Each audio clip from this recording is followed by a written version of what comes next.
नमस्कार, मैं हूं दीपाली राणा। आप देख रहे हैं मिड कैप मंत्रा। शुरुआत करते हैं इस वक्त की हेडलाइंस के साथ।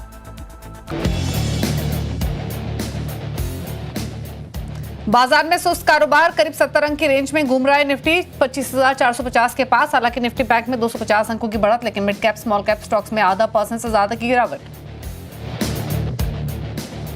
बांग्लादेश पर अमेरिकी टैरिफ से टेक्सटाइल शेयरों में तेजी। आज का बिग स्टॉक गोकुलदास एक्सपोर्ट से समेत Donear, KPR mills, Welspun living जैसे शेयरों में 4 से 5% की तेजी।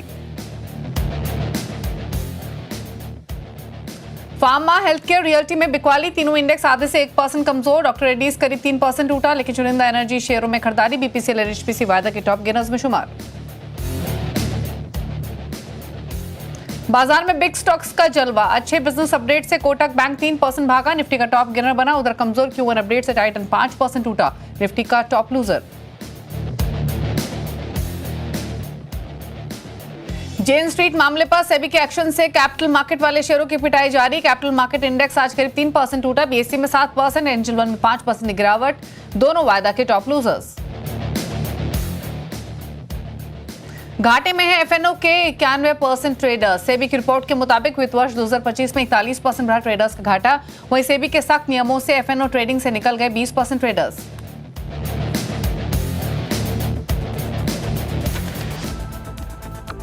आप देख रहे हैं मिड कैप मंत्रा। हमारे साथ हैं प्रतिफिन मार्ट के हरीश जुजारे। लेकिन पहले लेकर आते हैं आपके सामने मार्केट का एक्शन। इंडेक्स अगर आप देखेंगे, स्पेशली फ्रंटलाइन इंडाइसेस, तो आज के कारोबार में दायरे में ट्रेडिंग होते हुए दिखाई दे रही है। इस समय निफ्टी बिल्कुल फ्लैट कारोबार कर रहा है 25,476 पर। कल भी हमने फ्लैट क्लोजिंग देखी, सिमिलर टोन पर आज कारोबार होते हुए दिखाई दे रहा है। बैंक निफ्टी हल्की बढ़त दिखा रहा है, 178 180 अंकों की बढ़त देखने को मिल रही है, और ये बढ़त कोटक महिंद्रा बैंक के सपोर्ट की वजह से देखने को मिली है। इसके अलावा अगर आप मिड कैप स्मॉल कैप्स को देखेंगे तो वहां थोड़ा सा प्रेशर देखने को मिला है आज के कारोबार में। मिड कैप्स में थोड़ी सी प्रॉफिट टेकिंग है। इंडेक्स 228 पॉइंट नीचे है अभी भी, यानी दिन के लोअर लेवल से थोड़ा संभला जरूर है, लेकिन अभी भी गिरावट के साथ ही ट्रेड हो रहा है। मार्केट की ब्रेथ डेफिनेटली नेगेटिव, क्योंकि मिड कैप स्मॉल कैप्स में दबाव है। 1665 स्टॉक्स है गिरकर ट्रेड कर रहे हैं, 977 स्टॉक्स है जो कि बढ़कर कर रहे हैं ट्रेड आज के कारोबार में। अब लेकर आते हैं सेक्टोरल हीट मैप आपके सामने। देखते हैं सेक्टर स्पेसिफिक क्या रुझान बना हुआ है आज के सेशन में। और अगर सेक्टोरल मूव्स देखेंगे तो आज के कारोबार में सिलेक्ट पॉकेट्स हैं जहां पर एक्शन दिखाई दे रहा है खरीदारी का। अदरवाइज हमने ज्यादातर पॉकेट्स में थोड़ा सा सुस्त कारोबार ही देखा है। सिमिलर ट्रेंड्स पे इनफैक्ट ट्रेडिंग आज के कारोबार में होते हुए दिखाई दे रही है, जैसे कि हमने कल के सेशन में देखा था। पहले खरीदारी का है वो बताते, तो एक आईटी है जहां पर एक डिसाइसिव बाइंग है, 1% ऊपर है। अदरवाइज निफ्टी बैंक हमने दिखाया ही, Nifty financials flat to positive, Nifty metal flat है। गिरावट बाकी सभी सेक्टर्स में देखने को मिल रही है। सबसे ज्यादा पेन कहाँ है, तो निफ्टी फार्मा में है, 1% ज्यादा का नुकसान है। निफ्टी ऑटो में 0.5% ज्यादा का नुकसान है। Defence index, PSU bank index 0.5% नीचे है। एफएमसीजी, कैपिटल को index, oil and gas flat towards negative side पर है। सिमिलर टोन आपको निफ्टी रियल्टी में दिखाई देगी आज के सेशन में। तो ये रहा मार्केट का हाल पूरा। लेकिन अब बात करते हैं ट्रेडिंग स्ट्रैटेजीज की। Harish, good afternoon. बताइए पहले तो निफ्टी बैंक निफ्टी पर रहा है, क्या करें? गुड आफ्टरनून दीपाली जी। जैसे हमने कल के ट्रेडिंग सेशन में ऑलमोस्ट फ्लैट क्लोजिंग दिया था, आज भी देखा जाए तो एकदम फ्लैट ट्रेडिंग ही हो रहा है। निफ्टी में कोई मेजर ट्रेंड नहीं दिखाई दे रहा है, लेकिन नीचे के हिसाब से देखा जाए तो नीचे में बेस तो बन चुका है। तो 25,350 के अराउंड बेस बन चुका है। ऊपर के और रेजिस्टेंस की बात करते हैं तो 24,500 से 520 लेवल्स का रेजिस्टेंस बन रहा है। तो मुझे लग रहा है कि ऐसा कुछ मेजर ट्रेंड अभी तक वेट दिखाई नहीं दे रहा है। मुझे लग रहा है कि सब पार्टिसिपेंट वेट कर रहे हैं कि यूएस ट्रेड इंडिया का ट्रेड डील के बाद ही कुछ क्लियर डायरेक्शन देखने मिल सकता है मार्केट्स में। तो अगर बैंक निफ्टी की बात करते हैं तो बैंक निफ्टी में देखा जाए तो 25,000 सॉरी बैंक निफ्टी में 57,000 के अराउंड एक बेस बना था, और वहां से बाउंस बैक देखने मिल रहा है। मुझे लग रहा है कि जब तक 57,000 के ऊपर टिका होता है इंडेक्स, थोड़ा बहुत बाउंस देखने मिल सकता है, और थोड़ा ऊपर की ओर 57,350 400 लेवल्स का रेजिस्टेंस जोन बना हुआ है बैंक निफ्टी में भी। तो मुझे लग रहा है कि मोटा मोटा ट्रेडिंग साइडवेज ही रह सकता है, ज्यादा कुछ मूवमेंट नहीं देखा जा रहा है। और दूसरा चीज है कि स्मॉल कैप और मिड कैप में थोड़ा बहुत बिग वाले देखने मिल रहा है आज के ट्रेडिंग सेशन में। तो मुझे स्टॉक स्पेसिफिक अप्रोच ही मेंटेन करना चाहिए एक दो दिन के लिए। और मेरा आज के लिए दो स्टॉक्स है मेरे रडार पे। एक पहला स्टॉक है अल्ट्राटेक। देखिए अल्ट्राटेक में देखा है तो एक लंबा कंसोलिडेशन के बाद बाहर ही निकला है स्टॉक प्राइस परसों के दिन, और आज फिर से रिटेस्ट करके बाउंस बैक कर रहा है स्टॉक प्राइस। तो मुझे लग रहा है कि यहाँ पे एक तेजी, अच्छा तेजी बन सकता है अल्ट्राटेक सीमेंट में। और आगे जाके मुझे लग रहा है कि स्टॉक प्राइस 13,000 तक भी जाके छू सकता है। तो मुझे लग रहा है कि अल्ट्राटेक को बाय करना चाहिए और स्टॉप लॉस मेंटेन करना चाहिए 12,200 का। और दूसरा स्टॉक रहेगा क्यूमिंस इंडिया। देखिए इस तरह के माहौल में भी क्यूमिंस इंडिया थोड़ा बहुत स्ट्रेंथ दिखाई दे रहा है स्टॉक प्राइस में क्यूमिंस इंडिया में। तो मुझे लग रहा है क्यूमिंस इंडिया भी एक बाय के लिए रडार में रहेगा। और ऊपर क्या मुझे लग रहा है कि 3700 के लिए शॉर्ट टू मीडियम टर्म के लिए देखने चल सकते हैं। तो स्टॉप लॉस मेंटेन करना चाहिए 3300 का और होल्ड करना चाहिए एटलीस्ट 1-2 वीक्स के लिए। मुझे लग रहा है कि 3300 का स्टॉक टारगेट्स देखने मिल सकते हैं जल्दी क्यूमिंस इंडिया में। ठीक है, तो चलिए ये रहे ट्रेड्स आपके लिए जो रेकमेंड किए गए हैं। अल्ट्राटेक सीमेंट, ह्यूमंस, 2 पोजीशंस आप इनिशिएट कर सकते हैं। लेकिन आज टाइटन बाजार के फोकस में है। शेयर 5% से ज्यादा की गिरावट के साथ वायदा का टॉप लूजर बना हुआ है। टाइटन क्यों है आज का एक्सीडेंट ऑफ द डे, बताने के लिए यतिन मोहता हमारे साथ मौजूद हैं। यतिन बताइए। देखिए टाइटन की जहां तक कि Q1 की अपडेट है, यहां आपको ग्रोथ अनुमान से थोड़ी कम आती हुई नजर पड़ी। अगर हम डोमेस्टिक मार्केट और ज्वेलरी बिजनेस की बात करें तो 18 से 20% के आसपास की यहां ग्रोथ रही। इंटरनेशनल बिजनेस में हालांकि 49% की ग्रोथ रही, जो कि काफ़ी अच्छी मानी जाती है। लेकिन क्लियरली अगर हम बात करें तो जो स्टडेड सेगमेंट है, यानी जो डायमंड ज्वेलरी कारोबार है, यहाँ आपको ग्रोथ काफ़ी कम होती हुई नज़र पड़ी। इनफैक्ट जो गोल्ड प्राइसेस में वॉलेटिलिटी है, उससे शायद मांग में और फुटफॉल्स में असर पड़ा है Q1 में, जिसके कारण ग्रोथ में आपको थोड़ा बहुत धीमापन देखने को मिला है। अगर हम मॉर्गन स्टैनली की माने तो उनका अनुमान था लगभग 28% ग्रोथ का, उसके सामने 18 से 20% की ग्रोथ कहीं ना कहीं उनको कम लग रही है। उनको लगता है कि जो वॉलेटिलिटी है सोने के दामों में, उसके कारण शायद मांग पे असर हुआ है और आगे जाके शायद ग्रोथ में अगर धीमापन आए तो यहाँ से थोड़ा बहुत वैल्यूएशन पे भी इम्पैक्ट पड़ सकता है। और क्लियरली इस क्वार्टरली अपडेट के बाद और कहीं ना कहीं थोड़ी धीमी ग्रोथ के बाद शेयर में लगभग 5% से ज़्यादा कटौती देखने को मिल रही है। ओके, और स्टॉक इसीलिए शायद 5.5% ज्यादा के नुकसान के साथ कारोबार कर भी रहा है। हरीश, आपका व्यू क्या है टाइटन पर, और स्लिप हो सकता है कि इन लेवल से कैसे देख रहे हैं? दीपाली जी, अगर टाइटन में आज का दिन में ऑलमोस्ट 5.5% का अभी तक का नुकसान दिखाई दे रहा है। जिस तरीके से सेल ऑफ देखने मिल रहा है आज के दिन में, लग रहा है कि और थोड़ा डिप देखने मिल सकता है नीचे की ओर, क्योंकि 200 MA का सपोर्ट जोन बन रहा है 3,300 के अराउंड। मुझे लगा कि वहां तक एक्सटेंड हो सकता है सेल ऑफ। तो लेकिन ओवरऑल स्ट्रक्चर के हिसाब से देखा है तो अभी भी तेजी है इस स्टॉक में। हायर टॉप हाई बॉटम अभी इंटैक्ट है। मुझे लग रहा है कि 3,300 के स्टॉक के साथ अभी भी किसी के पास बाइंग है तो होल्ड रखना चाहिए कुछ टाइम पीरियड में।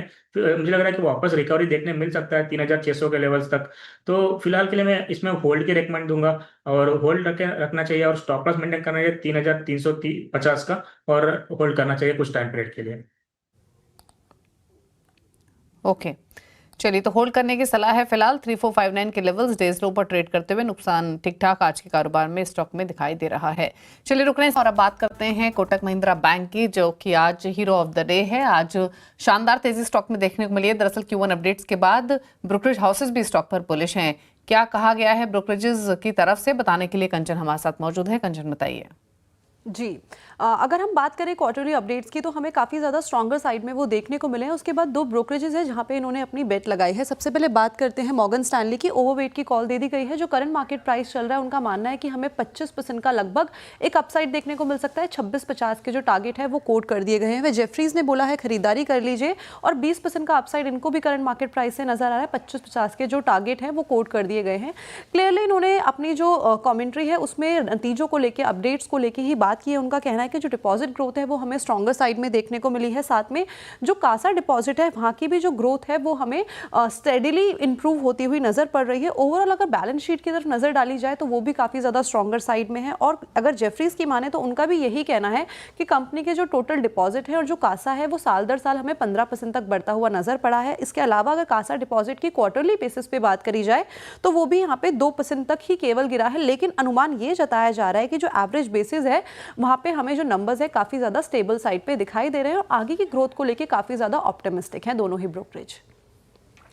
कोटक बैंक पर एक राय भी ले लेते हैं। स्टॉक स्ट्रेंथ को होल्ड करने की पूरी कोशिश करते हुए Q1 अपडेट्स काफी हेल्दी। ब्रोकरेजेस का अपग्रेड और स्टॉक 3-3.25% ऊपर अभी भी ट्रेड कर रहा है। ये ब्रोकरेजेस के टारगेट मॉर्गन स्टैनली के 2650 के, 2550 के, जेफरीज के। लेकिन Harish, trading point of view से क्या व्यू है आपका कोटक बैंक में, या सलाह उन ट्रेडर्स के लिए जो होल्ड कर रहे हैं पोजीशंस? दीपाली जी, अगर कोटक बैंक के चार्ट स्ट्रक्चर की बात करते हैं, देखिए एक हाई टॉप हाई बॉटम का स्ट्रक्चर बना रहा है और एक ट्रायंगल ब्रेकआउट आज के ट्रेडिंग सेशन में दे चुका है। तो मुझे लग रहा है कि एक क्लियरली एक स्ट्रॉन्ग ब्रेकआउट दिया है स्टॉक प्राइस। मुझे लग रहा है कि एक और रैली देखने मिल सकता है ऊपर की ओर। 2300 के आसपास जो प्रीवियस ऑल टाइम हाई का रेजिस्टेंस है वहां पे अगर ये क्रॉस करता है तो और भी रैली देखने मिल सकता है। मुझे लग रहा है कि तेजी बिल्कुल है, और जिस तरह से आज का वॉल्यूम भी अच्छा खासा गेन हुआ है, मुझे लग रहा है कि कंटिन्यू हो सकता है आगे भी। अगर किसी के पास लॉन्ग है तो थोड़ा आज के दिन, क्योंकि ऑलरेडी 3.5% ऊपर है, तो मुझे लग रहा है कि थोड़ा स्टॉप लॉस थोड़ा नीचे के लेवल पे रखना चाहिए, क्योंकि जो गैप फॉर्मेशन है शायद हो सकता है वो फिल भी कर सकता है 1-2 दिन में। तो मुझे लग रहा है कि बाइंग होल्ड रहना चाहिए। ऊपर मुझे लग रहा है कि टारगेट 2300 के बाद 2400 के लेवल्स भी देखने मिल सकते हैं, और स्टॉप लॉस मेंटेन करना चाहिए 2120 का, और होल्ड रखना चाहिए कुछ टाइम पीरियड के लिए। कोई शॉर्ट टर्म के लिए ट्रेडिंग के लिए पर्सपेक्टिव से देखता है तो मुझे लग रहा है थोड़ा वेट करे, एक डिप आता है तो बेटर है बाइंग करे, क्योंकि ऑलरेडी आज 3.5% ऊपर है। तो मुझे लग रहा है कि डिप्स अराउंड 2220 लेवल्स तक आता है तो भी मुझे लग रहा है कि वहां पे बाइंग कर सकते हैं कोटक बैंक में। ओके, चलिए बात है कोटक महिंद्रा बैंक की 2224 पर फिलहाल ट्रेड करते हुए चल रहा। हरीश हमारे साथ बने हुए हैं, लेकिन अब बात करते हैं एफएनओ ट्रेडर्स से जुड़ी। दरअसल एफएनओ ट्रेडर्स को हो रहे घाटे पर सेबी की एक रिपोर्ट आई है। सेबी के मुताबिक वित्त वर्ष 2025 में ट्रेडर्स का घाटा 41% बढ़ा है, और इतना ही नहीं, एफएनओ के 91% ट्रेडर्स घाटे में है। सेबी इस खास स्टडी के बारे में बताने के लिए यतिन मोता हमारे साथ मौजूद है। यतिन, बताइए। तो सेबी ने फिर से एक बार FY 25 के लिए एफएनओ ट्रेडर्स और एफएनओ ट्रेडिंग के ऊपर एक डेटा निकाला है, और अगर आप फ्यूचर्स में या ऑप्शंस में ट्रेड करते हैं तो आपके लिए ये बहुत इंपॉर्टेंट खबर है। FY 25 में आप देखेंगे तो अगर आप एफएनओ में 10 ट्रेड करते हैं तो 9 टाइम्स आपको नुकसान ही होगा, यानी 90% से ज़्यादा टाइम एफएनओ ट्रेडिंग आप करेंगे। अगर आप छोटे निवेशक हैं, अगर आप HNI इन्वेस्टर हैं तो नुकसान ही होगा, और ये सेबी का डेटा है।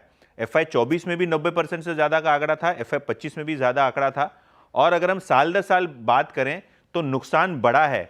FY 24 में लगभग 75,000 करोड़ रुपए खोए थे छोटे निवेशकों ने और एफएनओ ट्रेडर्स ने, और FY 25 में ये फिगर 1 लाख करोड़ के पार चला गया, यानी 40% आपको नुकसान बढ़ता हुआ नजर पड़ा। और ये 1 लाख करोड़ का फिगर कोई छोटा नहीं है। एक साल में रिटेल निवेशकों ने और ट्रेडर्स ने लगभग 1 लाख करोड़ से ज्यादा खोए हैं। अच्छा, अगर आप ट्रेडर की संख्या की बात करें तो ये गिरी है। सेबी ने बहुत अवेयरनेस कैंपेन्स किए हैं, बहुत सारी चीजें लाए हैं, रूल्स लाए हैं, जिसके कारण पार्टिसिपेशन घटा है और ट्रेडर्स की संख्या 20% घटी है। इसके बावजूद लॉस आपको बढ़ता हुआ नजर पड़ रहा है, तो ये अलार्मिंग चीज है, क्योंकि 1 लाख करोड़ से ज्यादा लोगों ने खोया है पैसा। अगर हम एवरेज डेली टर्नओवर की बात करें तो एफएनओ सेगमेंट में 5% गिरा है, और कैश मार्केट में 11% साल दर साल बेसिस में FY 25 में आपको टर्नओवर गिरता हुआ नजर पड़ रहा है, क्योंकि ऑब्वियसली मार्केट में एक ट्रेड वॉर का फियर था, बहुत सारे इवेंट्स थे, वॉर था, रशिया यूक्रेन था, उसके कारण से काफ़ी सारी चीज़ें हुई हैं। और ऑप्शंस में अगर हम देखें तो यहाँ गिरावट ज़्यादा है। अगर हम इंडेक्स ऑप्शन प्रीमियम की बात करें तो 9% गिरा है, और नोशनल लेवल पे अगर आप देखें तो लगभग 30% की यहाँ गिरावट आपको होती हुई नजर पड़ रही है। ओवरऑल बात बहुत सिंपल है। सेबी की रिपोर्ट ये कहती है अगर आप एक एफएनओ ट्रेडर हैं तो 90% से ज़्यादा टाइम आपका नुकसान होगा, और ट्रेडिंग आपकी सेहत के लिए, आपके पोर्टफोलियो के लिए, आपके पैसों के लिए हानिकारक है। शुक्रिया यतिन इस रिपोर्ट के इनसाइट्स शेयर करने के लिए। तो इंपॉर्टेंट इनसाइट्स जो कि यतिन ने भी बताया, लेकिन चलिए ट्रेड्स पर फोकस करते हैं। और हरीश, एक बार आईटी में बताइए, कोई ट्रेड आपको ऐसा लग रहा है कि जहां पर पोजीशंस बना सकते हैं? फॉर इंस्टेंस कोफोर्ज को लेकर आते हैं, जो कि दिन के ऊपरी स्तरों पर ट्रेड कर रहा है, यहाँ 2.5% की बढ़त देखने को मिल रही है। मिड कैप आईटी में हालांकि आज पाएंगे आप एम्फोसिस को देखिए, ये भी डेज हाई पर कारोबार कर रहे हैं। एक बार स्टॉक लेकर आते हैं 2-3, एम्फोसिस, कोफोर्ज, इन दोनों शेयर्स में एक अच्छा मोमेंटम और दिन के ऊपरी स्तरों पर ट्रेडिंग हो रही है। एक बार देखिए दोनों ही स्टॉक्स को, बताइए क्या राय रहेगी इस मूव के बाद? दीपाली जी, अगर देखा है तो आईटी स्टॉक्स में थोड़ा मोमेंटम बिल्कुल बिल्टअप हो रहा है, और लार्ज कैप आईटी में भी थोड़ा मोमेंटम बिल्टअप हो रहा है। जैसे आपने बताया कि एम्फोसिस के स्टॉक अगर लेते हैं, देखिए एम्फोसिस में लास्ट 2 दिन से कंसोलिडेशन से फिर से वापस मोमेंटम बिल्टअप हो रहा है। मुझे लग रहा है कि एम्फोसिस में और थोड़ा तेजी हो सकता है ऊपर के, और 3100 के करीबन उसका रेजिस्टेंस जोन है, तो वहां तक मुझे लग रहा है कि शॉर्ट टर्म में देखने मिल सकता है तेजी का। अगर किसी के पास लॉन्ग है तो होल्ड बना रखना चाहिए, और स्टॉप लॉस मेंटेन करना चाहिए 2850 का, और होल्ड रखना चाहिए फिलहाल के लिए। और दूसरा चीज, अगर कोफोर्ज की बात करते हैं, अगर कोफोर्ज में देखा है तो stock price continue all time high के आसपास आ चुका है। तो मुझे लग रहा है कि कोफोर्ज में रैली थोड़ा ऑलरेडी एक्सटेंड हो चुका है बहुत सारा, तो मुझे लग रहा है कि थोड़ा वेट करना चाहिए, क्योंकि ऑलरेडी एक लंबा रैली देखने मिल चुका है कोफोर्स में, ऑलमोस्ट रेजिस्टेंस जोन के आसपास आ चुका है। मैं कोफोर्स में थोड़ा अवॉइड करूंगा स्टॉक के लिए, क्योंकि ऑलरेडी रनअप देखने मिल चुका है, 2000 के आसपास इसका रेजिस्टेंस जोन बन रहा है, तो मैं एम्फोसिस में बाय की राय दूंगा। वेराज कोफोर्स में थोड़ा वेट एंड वॉच के लिए, एटलीस्ट माइनर डिप्स के लिए, करेक्शन के लिए तो डिप्स में बाय करने की राय रहेगी कोफोर्स में, वेराज एम्फोसिस अभी भी करेंटली होल्ड कर सकते हैं एम्फोसिस में। ओके, तो कन्विक्शन एम्फोसिस के साथ ज़्यादा, लेकिन दोनों ही स्टॉक्स डेज हाई पर ट्रेड कर रहे हैं। एक अच्छा मोमेंटम स्टॉक में दिखाई दे रहा है। 1991 पर कोफोर्ज कारोबार कर रहा है, एम्फोसिस भी दिन के ऊपरी स्तरों पर। अच्छा, एक स्टॉक और देखते हुए मदरसन सुमी वायरिंग का। ये स्टॉक कंसिस्टेंटली अप मूव में रहा है, स्पेशली अगर आप पिछले कुछ सत्रों की बात करेंगे तो लगातार चला है ये स्टॉक, आज भी अच्छी स्ट्रेंथ दिखा रहा है। एक बार देखिए मदरसन सुमी वायरिंग को और बताइए क्या राय रहेगी।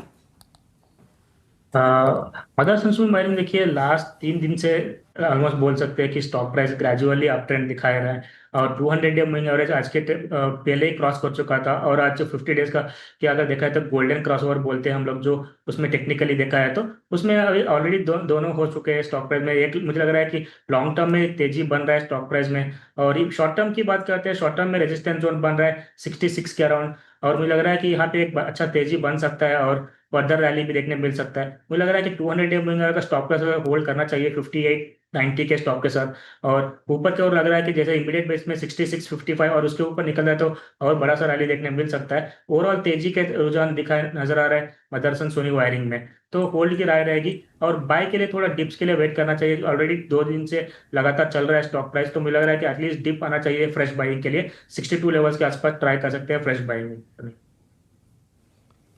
ओके, तो ये बात हुई मदरसन सुमी वायरिंग की। फटाफट से एक ट्रेड पर और राय ले लेते हैं, वो है लेमन ट्री का। 4.5% ऊपर ये स्टॉक 144 के लेवल्स पर कारोबार कर रहा है, मोमेंटम में है, और स्पेशली आज के सेशन में ये एक वाइब्रेंसी दिखाई दे रही है। एक बार देखिए लेमन ट्री को भी और बताइए क्विकली क्या राय आपकी। दीपाली जी, अगर लेमन ट्री में देखा है तो एक ट्रायंगल ब्रेकआउट दिया हुआ है आज के ट्रेडिंग सेशन में, और ऑलमोस्ट 4.5% का गेंस दिखाई दे रहा है। मुझे लग रहा है कि यहाँ पे तेजी और एक्सटेंड हो सकता है इसमें स्टॉक में भी। 148 का आसपास रेजिस्टेंस है जोन है, लेकिन ये स्टॉक में थोड़ा कॉशियस होने की में जरूरत है, क्योंकि बहुत चॉपी होता है ट्रेड में। तो मुझे लग रहा है कि थोड़ा बाई ऑन राइज की जगह पे बाई ऑन डिप्स की स्ट्रेटेजी फॉलो करनी चाहिए स्टॉक में। तो मुझे लग रहा है कि जिसके पास अगर बाइंग है ऑलरेडी, तो मुझे लग रहा है कि 148-50 के अराउंड थोड़ा आता है तो एटलीस्ट 50% प्रॉफिट बुकिंग करके लिए सोचना चाहिए, और स्टॉपर्स में मेंटेन करना चाहिए 140 के बिलो। तो मुझे लग रहा है कि 140 के स्टॉक के साथ अभी होल्ड रखे थोड़े टाइम के लिए, और 148 के आसपास आता है तो एटलीस्ट 50% प्रॉफिट बुकिंग के लिए सोचना चाहिए लेमन ट्री में। ओके, चलिए, तो ये राय रही लेमन ट्री पर स्टॉक डे हाई पर ट्रेड करते हुए। शुक्रिया आपका हरीश आने के लिए शो में और सभी ट्रेड्स पर अपने व्यूज शेयर करने के लिए। लेकिन आगे बढ़ेंगे, क्लाइंट मोहन का अपडेट लेकर आते हैं। इस हफ्ते आईडीबीआई कैपिटल के ब्रिजेश एल, इक्विनॉक्स रिसर्च के पंकज रांदर, एसएसजी फाइनेंस के विरल छेदा के बीच में मुकाबला चल रहा है। रिटर्न की स्थिति देखें तो 5% विरल का पोर्टफोलियो दे रहा है रिटर्न, पंकज का पोर्टफोलियो 2%, ब्रिजेश का पोर्टफोलियो नेगेटिव साइड पर है। तो ये रहा पूरा अपडेट। इसी के साथ एक ब्रेक पर न्यूयॉर्क कंपनी। नमस्कार।